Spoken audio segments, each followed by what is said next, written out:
নমস্কার বন্ধুরা, সকলকে আমার চ্যানেলে স্বাগত। নতুন বছরের শুরুতেই পোস্ট অফিসে গ্রাহকদের জন্য অত্যন্ত বড় সুখবর। আপনার যদি পোস্ট অফিসে কোনো সেভিংস অ্যাকাউন্ট বা কোনো রকম কোনো ডিপোজিট অ্যাকাউন্ট থেকে থাকে, তাহলে নতুন বছরে আপনি লাভবান হতে চলেছেন। কী সেই খুশির খবর? খুশির খবরে কতটা লাভবান হতে চলেছেন পোস্ট অফিসের গ্রাহকরা, সকল কিছু আজকের ভিডিওতে বিস্তারিতভাবে আলোচনা করব।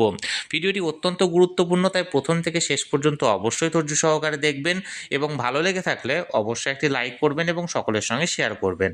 আর সেই সাথে এই চ্যানেলে যদি প্রথমবার হয়ে থাকেন, এই রকমের ইনফরমেটিভ ভিডিও আরও দেখার জন্য যারা এখনও পর্যন্ত চ্যানেলটিকে সাবস্ক্রাইব করেননি, তারা অবশ্যই চ্যানেলটিকে সাবস্ক্রাইব করে নিতে ভুলবেন না। তাহলে চলুন আমরা বিস্তারিত জেনে নিই। 2025 সালের শেষ কয়েক মাসে শেয়ার বাজারে যে পরিমাণ ধস নেমেছিল এবং তার পাশাপাশি গোল্ড এবং সিলভার রেটে যে অস্বাভাবিক হারে রেট বৃদ্ধি হয়েছিল, তাতে মনে করা হচ্ছিল 2026-এর শুরুতেই অর্থাৎ জানুয়ারি থেকেই পোস্ট অফিস সহ বিভিন্ন লিডিং ব্যাঙ্কগুলিতে সুদের হার অর্থাৎ ডিপোজিট স্কিমের উপর যে সুদের হার, সেই সুদের হার অস্বাভাবিক হারে কমতে পারে।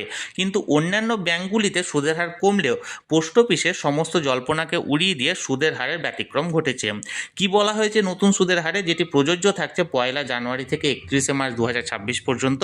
চলুন আমরা এক নজরে দেখে নিই। দেখুন, সর্বপ্রথমে পোস্ট অফিসের সেভিংস অ্যাকাউন্ট অর্থাৎ পোস্ট অফিস সেভিংস ডিপোজিটের ক্ষেত্রে বর্তমানে রেট দেওয়া হচ্ছে 4% হারে, যেটি যে কোনো ব্যাংকের সেভিংস অ্যাকাউন্টে দেওয়া সুদের থেকে অনেকটাই বেশি। কারণ যে সমস্ত লিডিং ব্যাংক আছে তারা 2.5 থেকে 2.75 এর মধ্যে ইন্টারেস্ট রেট দেয়, যেটা পোস্ট অফিসের থেকে অনেকটাই কম। এবার আমরা জানবো বিভিন্ন রকমের ফিক্সড ডিপোজিটের ক্ষেত্রে। বর্তমানে পোস্ট অফিসে 4 ধরনের ফিক্সড ডিপোজিট আছে: 1 ইয়ার, 2 ইয়ার, 3 ইয়ার এবং 5 ইয়ার। এই 1 ইয়ারের ক্ষেত্রে বর্তমানে দেওয়া হবে 6.9% হারে, 2 ইয়ারের ক্ষেত্রে দেওয়া হবে 7% হারে, 3 ইয়ারের ক্ষেত্রে দেওয়া হবে 7.1% হারে এবং 5 ইয়ারের ক্ষেত্রে দেওয়া হবে 7.5% হারে। আমরা যদি লিডিং ব্যাংক বিশেষ করে স্টেট ব্যাংকের ক্ষেত্রে দেখি, স্টেট ব্যাংকে বিভিন্ন রকমের ফিক্সড ডিপোজিটের ক্ষেত্রে হাইয়েস্ট যে ইন্টারেস্ট রেটটা সেটা প্রোভাইড করা হচ্ছে বর্তমানে 6.45%, অর্থাৎ প্রায় ওদের থেকে 1% রেট মোটামুটি এখানে হাইয়েস্ট দেওয়া হচ্ছে পোস্ট অফিসে। এবার একটি অন্যতম আরও পপুলার একটি প্ল্যান, যেটা হচ্ছে রেকারিং ডিপোজিট, যেটাকে আমরা আরডি বলে থাকি। এই আরডিতে বর্তমানে সুদের হার রাখা হয়েছে 6.7% হারে। এবার যে সমস্ত বয়স্ক মানুষরা আছেন অর্থাৎ সিনিয়র সিটিজেন, অর্থাৎ যাদের বয়স 60 বছর বা তার বেশি, তাদের জন্য একটি অত্যন্ত পপুলার স্কিম, যেটাকে বলা হয় সিনিয়র সিটিজেন সেভিংস স্কিম। এই সিনিয়র সিটিজেন সেভিংস স্কিমের সুদের হার রাখা হয়েছে 8.2% হারে। এবার আরও একটি অত্যন্ত পপুলার স্কিম, যেটাকে বলা হয় মান্থলি ইনকাম অ্যাকাউন্ট বা এমআই স্কিম। এমআই স্কিমের মূল যে বৈশিষ্ট্য সেটা হলো আপনি একটানা বেশ কিছু পরিমাণ টাকা রেখে প্রতি মাসে মাসে আপনি সুদ নিতে পারেন। সেটাতে যথেষ্ট হারে বর্তমানে সুদ দেওয়া হচ্ছে, যেটার পরিমাণ হচ্ছে 7.4% হারে। এরপর আরও একটি স্কিম যেটাকে অত্যন্ত পপুলার, যেটা হচ্ছে ন্যাশনাল সেভিং সার্টিফিকেট। এটাকে অনেকে ট্যাক্স সেভিং সার্টিফিকেট বলে থাকেন। এক্ষেত্রে এটার বর্তমানে 5 ইয়ার্সের টার্মের ক্ষেত্রে 7.7% হারে ইন্টারেস্ট রেট প্রোভাইড করা হচ্ছে। এরপর পাবলিক প্রভিডেন্ট ফান্ড স্কিম অর্থাৎ পিপিএফ স্কিম। এই পিপিএফের ক্ষেত্রে বর্তমানে 7.1% হারে ইন্টারেস্ট রেট দেওয়া হচ্ছে। এবার আরও একটি অত্যন্ত পপুলার স্কিম, যেটাকে বলা হয় মানি ডাবল স্কিম অর্থাৎ কিষাণ বিকাশ পত্র।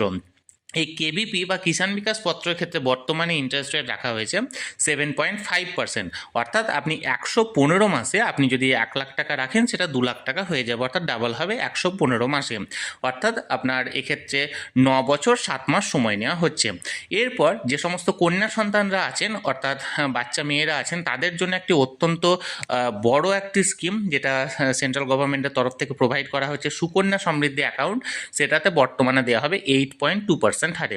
তাহলে বন্ধুরা, পোস্ট অফিসের যে সমস্ত স্কিমগুলি আছে, সেই সমস্ত স্কিমে সুদের হার অন্যান্য ব্যাংকের থেকে অনেকটাই বেশি প্রোভাইড করা হচ্ছে, এবং যেটি অত্যন্ত একটি ভালো খবর। কারণ আশা করা হচ্ছিল বা মনে করা হচ্ছিল যে এই শেয়ার বাজারে ধসের কারণে বা যে সমস্ত সোনার দামের বৃদ্ধি বা রূপোর দামের বৃদ্ধি ঘটেছে, তাদের পোস্ট অফিস সহ অন্যান্য ব্যাংকের সুদের হার পরিবর্তন করা হবে, অর্থাৎ কমানো হবে। কিন্তু কমানো হয়নি, যথাযথ রাখা হয়েছে। তাহলে বন্ধুরা, পোস্ট অফিসের বিভিন্ন ডিপোজিট স্কিম সম্পর্কে আমি আপনাদেরকে বিস্তারিত জানানোর চেষ্টা করলাম। এই নিয়ে যদি আপনাদের কোনো প্রশ্ন থাকে অবশ্যই কমেন্ট করুন। আর এই ভিডিওটি ভালো লেগে থাকলে অবশ্যই একটি লাইক করবেন এবং সকলের সঙ্গে শেয়ার করবেন। আর সেই সাথে এই চ্যানেলে যদি প্রথমবার হয়ে থাকেন, এই রকমের ইনফরমেটিভ ভিডিও আরও দেখার জন্য যারা এখনও পর্যন্ত চ্যানেলটিকে সাবস্ক্রাইব করেননি, তারা অবশ্যই চ্যানেলটিকে সাবস্ক্রাইব করে রাখবেন। ধন্যবাদ, দেখা হচ্ছে পরের ভিডিওতে।